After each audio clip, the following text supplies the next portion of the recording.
इस दुनिया में बहुत सी चीज़ें हमारे लिए हेल्दी फायदेमंद होती हैं, बहुत सी चीज़ें हमारे लिए नुकसानदायक यानी अनहेल्दी होती हैं, लेकिन बहुत सी ऐसी चीज़ें हैं जो बहुत ही ज़्यादा जहरीली यानी पॉइजनस होती हैं, हमारे जीवन के लिए बहुत ही खतरनाक होती हैं, जो किसी को भी नहीं खानी चाहिए, चाहे आप डायबिटिक पेशेंट हो या डायबिटिक पेशेंट ना हो। तो ऐसे कौन से 5 पॉइजनस फूड आइटम हैं जो किसी को भी नहीं खाने चाहिए, इसी के बारे में हम चर्चा करने वाले हैं। मैं naturopathic doctor Ranjit Singh Ayurvedic Ranjit YouTube channel में आप सभी का स्वागत करता हूं। तो सबसे पहला जो फूड आइटम है जो किसी को नहीं खाना चाहिए वो है आपके एलमंड्स यानी बादाम।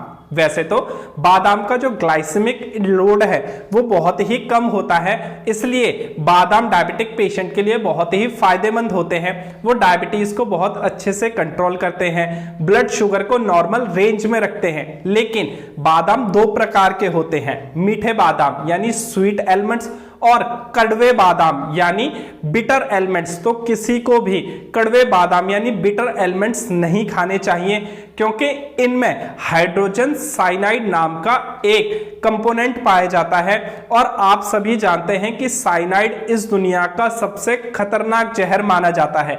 रिसर्चेस कहती हैं कि अगर कोई भी व्यक्ति 8 से 10 कच्चे बादाम या फिर ये कहें कि कड़वे बादाम खा ले तो उसे बहुत सी हेल्थ कंडीशंस का सामना करना पड़ सकता है। जनरली हमारे आसपास या ग्रोसरी स्टोर्स में जो बादाम बिकते हैं वो मीठे ही होते हैं, लेकिन बहुत से दुकानदार या बहुत से लोग ज्यादा मुनाफा कमाने के चक्कर में मीठे बादाम में कड़वे बादाम भी मिला देते हैं। तो आप बादाम खरीदने से पहले, बादाम खाने से पहले थोड़ा सतर्क रहें, थोड़ा सावधान रहें और हमेशा मीठे बादाम का ही प्रयोग करें, फिर यह आपके लिए बहुत ही फायदेमंद साबित होंगे।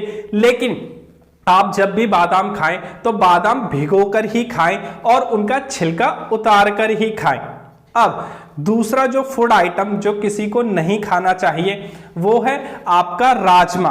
वैसे तो राजमा का ग्लाइसेमिक इंडेक्स कम होता है और इसमें फाइबर की भी बहुत अच्छी मात्रा होती है, इसलिए डायबिटिक पेशेंट को राजमा खाने की सलाह दी जाती है। लेकिन जो अनकुक्ड या फिर कहें अंडर कुक्ड रेड बीन्स यानी अधपका जो राजमा होता है उसमें लैक्टिन नाम का टॉक्सिक कंपोनेंट होता है। जब आप ये अनकुक्ड राजमा खाना शुरू करेंगे तो इससे आपको एब्डोमिनल पेन यानी पेट में दर्द होना, नोजिया, वॉमिटिंग जैसी हेल्थ प्रॉब्लम्स का सामना करना पड़ सकता है। तो आप जब भी राजमा खाएं, राजमा खाने से पहले कुछ बातों का ध्यान रखें। सबसे पहले राजमा को 3 से 4 घंटे के लिए भिगो कर रखें यानी उन्हें सोक्ड करें, और उसके बाद अच्छी तरीके से उन्हें बॉईल करें, अच्छी तरीके से पकाएं।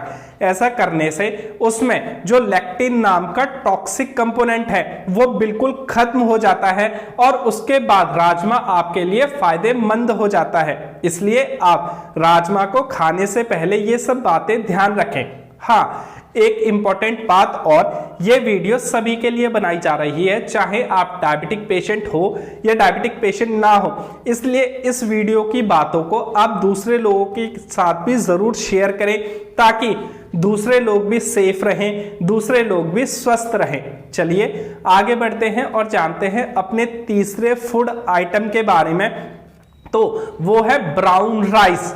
अब आप कहेंगे कि ब्राउन राइस तो डायबिटिक पेशेंट के लिए या किसी नॉर्मल व्यक्ति के लिए भी बहुत अच्छे माने जाते हैं और ब्राउन राइस खाने के लिए डॉक्टर्स भी रिकमेंड करते हैं। बेशक ब्राउन राइस बहुत ही हेल्दी माने जाते हैं, लेकिन ब्राउन राइस में आर्सेनिक नाम का एक टॉक्सिक कंपोनेंट होता है। जब चावल की खेती की जाती है या दूसरे अनाज की खेती की जाती है तो उसमें बहुत सारे पेस्टिसाइड, बहुत सारे फर्टिलाइजर, बहुत सारी दवाइयों का प्रयोग किया जाता है और इन सब में आर्सेनिक होता है। तो जब चावल उगते हैं तो वो जमीन में से बहुत सारे न्यूट्रिशंस को एब्जॉर्ब करने के साथ साथ आर्सेनिक को भी ज्यादा मात्रा में एब्जॉर्ब कर लेते हैं, और व्हाइट राइस की तुलना में ब्राउन राइस में ज्यादा मात्रा में आर्सेनिक पाया जाता है। अब आप पूछेंगे कि सीधा सीधा बताओ ब्राउन राइस खाना है या नहीं खाना, तो आप कुछ बातों का ध्यान रखें आपकी सावधानी के लिए। सबसे पहले आप ब्राउन राइस को 3 से 4 बार अच्छे पानी से खूब अच्छी तरह मसल कर धो लीजिए।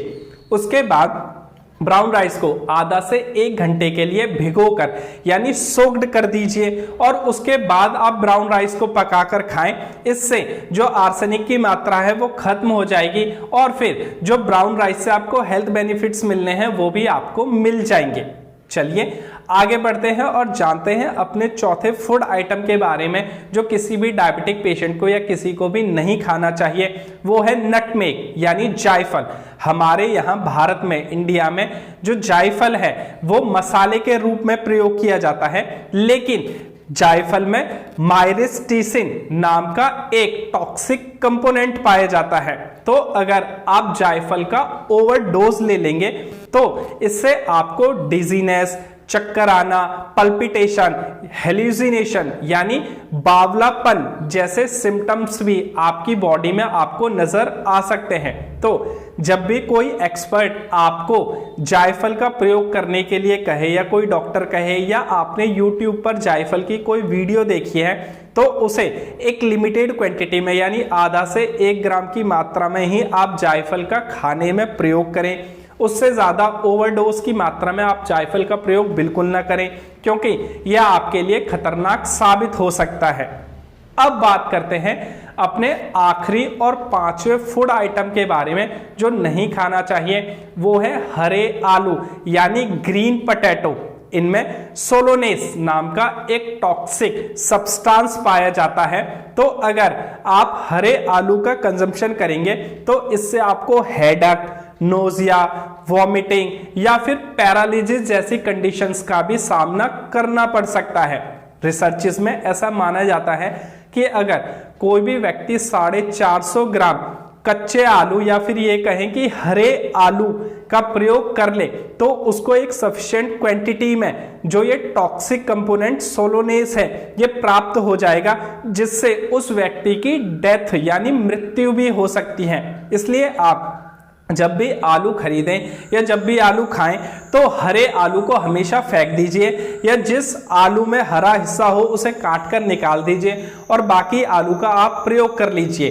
तो ये थे वो 5 फूड आइटम जो आपको या किसी को भी नहीं खाना चाहिए। आप भी बचें और दूसरों को भी बचाएं।